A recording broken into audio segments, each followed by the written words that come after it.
Good old. Whoa, Bundy. That's funny. That was my show. Yeah, I was a little too young to be watching shit like that. I was too young to be watching shit too, but I watched it. Yeah, my mom's wasn't having that. Yeah, my dad was not around enough. He was working too much to not have that. Yeah. He'd fuck around and bring out the scrambler box for us to watch boxing together, and he'd go to sleep, and I'd watch Skinamax on fucking mute. Skinamax, baby. Pops knew what was going on. Pops knew what was up, but he ain't had that talk with your boy, so he just had to drop little breadcrumbs every so often. You know what I'm saying? I say, look at it like this: like, at least you got to spend time with your dad. You know what I'm saying? Yeah. I didn't appreciate it till I got kids of my own, and now I'm just like, that's my dude. Mm-hmm. When I was a young lad, all I remember was, as a kid, you don't remember none of the shit that they come to. You just remember the shit they don't come to. Ain't that the truth? So, as I got older, I just kind of realized, like, that dude took me to all the practices. He'd work a long day and come pick my black ass up from school, from basketball practice, track practice, football practice. Who gives a shit if he didn't make it to the game? Like, he's the reason I made it to the game. So, you know what I'm saying? Like, you don't appreciate it till you understand it, You get kids of your own, you got a damn job, you paying all these damn bills. These little mutton heads like, Dad, you didn't make it to my game on Saturday. Look, Negro, I had to work a side job to afford the equipment for your stinking ass game. Whole time though, right? The whole motherfucking time, bro. So you know what I'm saying? Like, once I got my son full time and just had the kids around all the time, like I learned to appreciate that dude a lot more for what he did and what he did with the limited capabilities that he had. So we just have a good relationship now because I have an understanding for him and appreciation for that dude. All right. So, All right, here we go. What's up, everybody? Welcome to another brand new episode of Ground Rule Double. It's me, it's DT, your man on the MIC. And rolling with me as usual, my man, Sion St. Bernese. Yes, that all rhyme. How about that? All I needed was a hot ass beat. What it is. All right. So I think we better lead off with the monstrosity of a football game last night. The Bears beat the Cowboys 31-24, but it wasn't that close. It wasn't that close. It wasn't that Didn't they get a touchdown with like 10 seconds left, 12 seconds left or some shit? Yeah, they got a touchdown. They got a field goal and shit. They kicked the field goal like 12 seconds and shit. Fuck out of here. I'm going to be real honest with you. And then a report came out today that it said Dak hurt both hands, unless this is probably something like a parody site, but it looks like Dak might have hurt himself in that last game. But I went out and I said that Jerry Jones is going to fire Jason Garrett today. And to be honest with you, I still think it's the right move. I don't care if the Cowboys are in first place in the NFC least or not. I don't care. It's just the fact that they look bad last night. They look really, really bad. Like, Dak didn't look like a $40 million a year quarterback. He didn't look like a $30 million quarterback. He damn sure didn't even look like a $20 million quarterback last night. And I'm just like, yo, like, what? And then Jerry's comments this afternoon talking about something, you need to get your damn act together. Like, how do you go on the air and curse out people that are just trying to do their job, bro? It's not their fault that your football team is some trash right now. The Cowboys have the opportunity, if they lose the rest of their games, they could go 6-10 and still make the playoffs. You know what I told somebody earlier? I said, look, watch, the Redskins going to win out. And make the playoffs on some flukeness. Nah. To be honest with you, I'm a Redskins fan, but I don't want to see us nowhere near the playoffs. We don't deserve it. No team in the NFC East deserves to be in the playoffs. No team right now. The Eagles are just as bad. They're 6-6. Cowboys 6-7. What are the Giants? The Giants play the Eagles on Monday night, and they're 2-10, and they've been eliminated. The Washington Redskins are 3-9, visiting the Green Bay Packers. And we're not eliminated on it yet. They're not eliminated yet. I can't believe this. I cannot believe it. You know, I'll be honest. The thing about it is, I don't know. To me, the Eagles would be the team I'd want to see, just because they could get healthy before the playoffs and have a good showing for the NFC East. The Cowboys are who we thought they were. You know what I'm saying? Like, no, they're not. And you know what the funny thing is? All last night, if you watched that game, they picked on Jalen Smith's ass. They picked on that boy all night. He was angry too. He was shoving the their top paid linebacker. They signed him to that nice contract. The kid's great against the run and all that good stuff. But they exposed his ass last night. They kept matching him up and torching him. Mm-hmm. They had Mitch Trubisky out there looking like Steve Young out there and shit from Brigham Young. Out there with the lefty.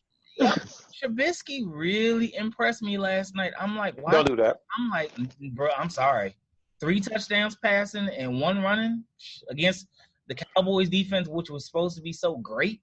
Come on, son. Cowboys defense isn't great, and it hasn't been great. But let's be clear. Trubisky went out there. If you are the Chicago Bears, last 3 weeks. If you are the Chicago Bears, you better get another quarterback. I don't give a fuck what you talking about.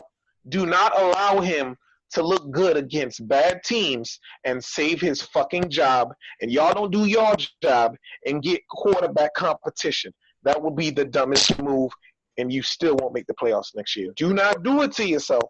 Do not be fooled by the numbers. It's like Jameis Winston. Do not be fooled by the numbers he's been putting up, because no, bro. When we try to tell you. No, when we talk about Jameis Winston, the number that really stands out is his interception numbers. I hear you. He is. But he has 2,000-yard receivers on his team now, because Jameis Winston has numbers. You know what I'm saying? Mm-hmm. NFL personality says it's time for Jerry Jones to fire himself as GM of the Cowboys. Yeah, okay, bro. Like that's gonna happen. That's pretty funny. I'll be real, right? I believe, to be honest with you, what really upsets me is the fact that Jerry Jones every goddamn week goes on these radio shows. Like, Jerry wants the Cowboys to be him. He won't just sit his old ass down somewhere, bro. You know who he reminds me of? He reminds me of Al Davis towards the end, where Al Davis was still trying to run this football team, the Oakland Raiders back in the day. You can clearly see that this dude has nothing left. He has absolutely nothing left. And by the time he passed in 2011, that team was in total disarray. And the thing about it is the Cowboys have better talent than the Raiders did back then. And it's literally like the coach pissing it away. No, Jerry Jones is not actually a bad GM. He is terrible at getting coaches. He does not want a coach that has a big personality, because he does not want a coach who will outshine him. That is Jerry's problem. That is why he got rid of Jimmy Johnson. Yep. He got rid of Jimmy Johnson because Jimmy Johnson was a large personality who outshined Jerry, who actually had talent, who was more talented at his job than Jerry was. So at the end of the day, he got rid of Jerry Jones.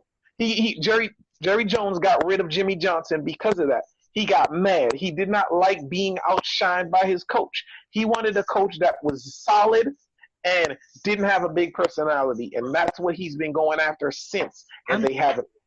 I'm going to read off this list of Cowboys coaches. They've had 8 in their history. They've been around since 1960. Tom Landry from 1960 to 1988, Hall of Famer. Nothing really needs to be said about that. Jimmy Johnson should be in the Hall of Fame from 89 to 93.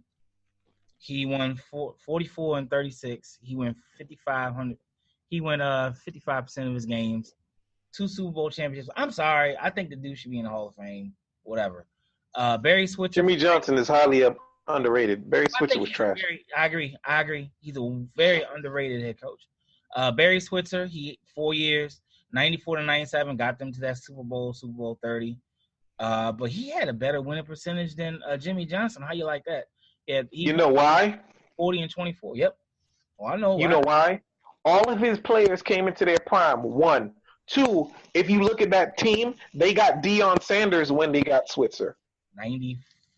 No. It's 94. 95. They had Deion when they got Switzer when they won that championship. And Deion shut that whole side of the field down.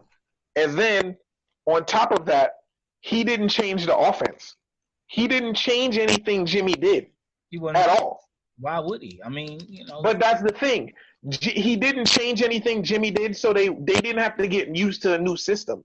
They would just if I won a Super Bowl in the system, it's just like Tom Brady. He's been in the same system. You know the system like the back of your hand. You get continuity with your wide receivers. Of course, they did better after if he ran the same system Jimmy did. He rode Jimmy's coattails to that winning record. I ain't gonna let that ride. I got a personal read I gotta write. Yo, my man Big E Arias. He said, "Hey fellas, I'm sitting in on contract negotiations with TransDev right now, trying to end this work strike for the Fairfax Connector. I know it's not sports related and I can't stay and contribute live, but I want to give a big thumbs down to TransDev for unfair labor practices that led to this strike. We shut this motherfucker down. I'll listen later. Shout out to you and the rest of those drivers out there, TransDev, and all the drivers that's going on, all the holiday, stuff going on right now, UPS, USPS, FedEx, Amazon. We here with you. Sad story about that UPS driver that got killed in that hostage situation. Yeah, I heard about that, bro. That was a bad look. But, we here with you, dog. Thanks for your support, as always. So, back to the Dallas head coaching positions. Chan Gailey was after Barry Switzer. Dave Campo was after him. Bill Parcells came in for 4 years and tried to do what he had to try to get that team around and didn't really work out too well. Wade Phillips, the defensive mind right now, 2007 to 2010. He won 2 NFC East championships. He had a record of 34 and 22, 60%. Okay. And now Jason Garrett has been there for 9 years. Has a win-loss record of 77-59 and is 2-3 in the playoffs. 3 NFC East championships. Do you believe, and we'll move on after this, who do you see as the Dallas head coach next year? Because Jerry came out and said he'll be a head coach somewhere. But I think that means that he ain't going to be the head coach in Dallas. Ron Rivera. In Dallas? Not even hard. Do you really think that Ron Rivera doesn't talk a lot. You don't hear from Ron Rivera a lot. Okay. Ron Rivera built a system around Cam Newton.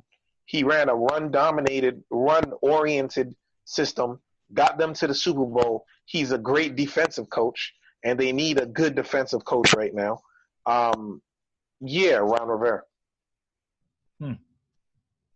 He wrote a strong defense and a lackluster offense to a Super Bowl. They have the pieces on defense. They just need a better scheme. Ron Rivera can come in. He can give them a better defensive scheme. He can maximize what they have on defense. Offensively, he's going to have a run-oriented offense. I mean, as much money as they're paying Zeke, go for it. You have a semi-dominant offensive line. You may need to draft another offensive lineman in the draft, but you can hire an offensive coordinator, or he can keep Kellen Moore, and he can have a little bit more continuity with the offense. But like I said, if their defense was anywhere halfway dominant, like those Carolina Panthers defenses were, because they actually have the linebackers to pull off the system that Ron Rivera ran on the Carolina Panthers, they could win. I think Jerry is going to college to pick his next coach. That'd be If stupid. if if it's not Lincoln Riley, it